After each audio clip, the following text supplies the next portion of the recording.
Recently, in news about 39-years-old landmark pronouncement by the Supreme Court in Shah Bano case, 1985, once again revived to the forefront as the topic of discussion. Let's know what exactly about this in detail in the following, and please don't skip the end. First, let's discuss a little about the background. In India, the marriage and divorce matters of Hindu, Christian, and Parsi communities, governed by their respective legislative acts like the Hindu Marriage Act, 1955, the Indian Christian Marriage Act, 1872, and the Divorce Act, 1869, and the Parsi Marriage and Divorce Act, 1936, based on their individual faiths, respectively. While Muslims follow Sharia law and the Muslim Women, Protection of Rights of Divorce, Act, 1986. In Hindu, Parsi, and Christian law, maintenance is decided by the court during divorce proceedings. In Muslim law, maintenance is more prescriptive and defined by religious texts and the 1986 Act. In contrast, under Muslim personal law, Sharia law, after the divorce given by husband to his wife through triple talaq, then maintenance, known as nafaka, is obligatory for the husband during the marriage and for a certain period after divorce, known as iddat. During the reign of Rajiv Gandhi, based on the backdrop of landmark judgment in Shah Bano case 1985, government legislated the Muslim Women Protection of Rights on Divorce Act 1986, even after widespread protests and antagonism faced against this judgment from the Muslim community and its leaders. Under Section 3 of this 1986 Act provides for a reasonable and fair provision and maintenance to be made by the husband within the iddat period, which means a waiting period for 3 months after divorce, or observe 3 menstrual cycles of divorced Muslim women if she is pregnant. This iddat period extends until she gave birth to the child. Once iddat period expires, his obligation to give maintenance to his wife automatically will cease to exist. And under Section 4 of this Act talks about children maintenance, if any, to the couple, and provide the maintenance for 2 years only since their children's birth. Section 5 of 1986.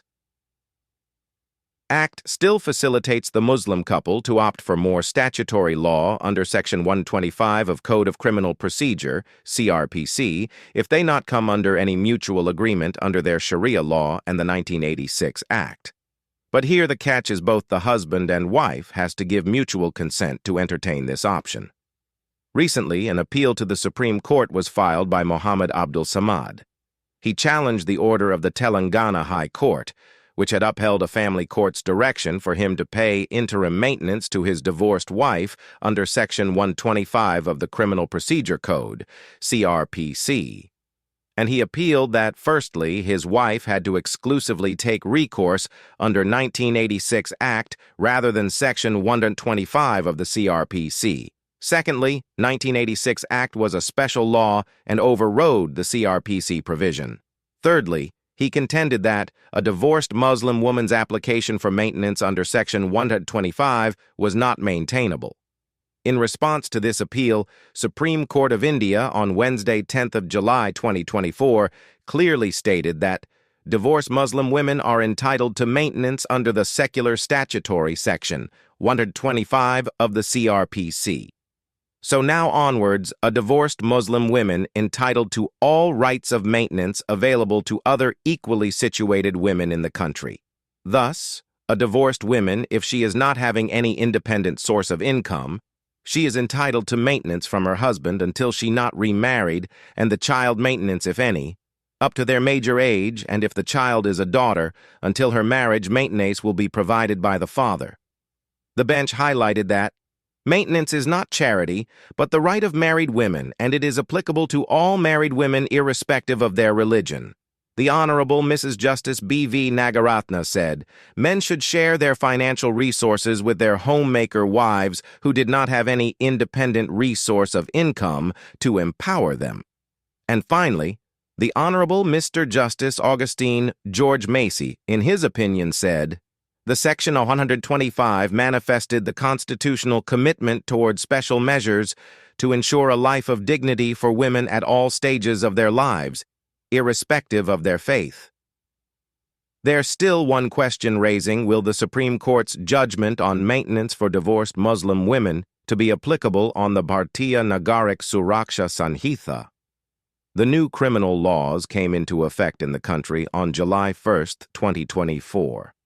The three laws were approved by Parliament during the winter session of 2023 and received the President's assent on December 25, 2023. The Bharatiya Nyaya Sanhita 2023, Bharatiya Nagarik Suraksha Sanhita 2023, and Bharatiya Saksha Bill 2023 have replaced the Indian Penal Code 1860, the Criminal Procedure Code 1973, and the Indian Evidence 1872, respectively. Thus, the same shall be equally applicable. Notably, under Section 144 of the Bharatiya Nagarika Suraksha Sanhita, 2023 corresponds to Section 125 of the CRPC retaining essence of the previous section.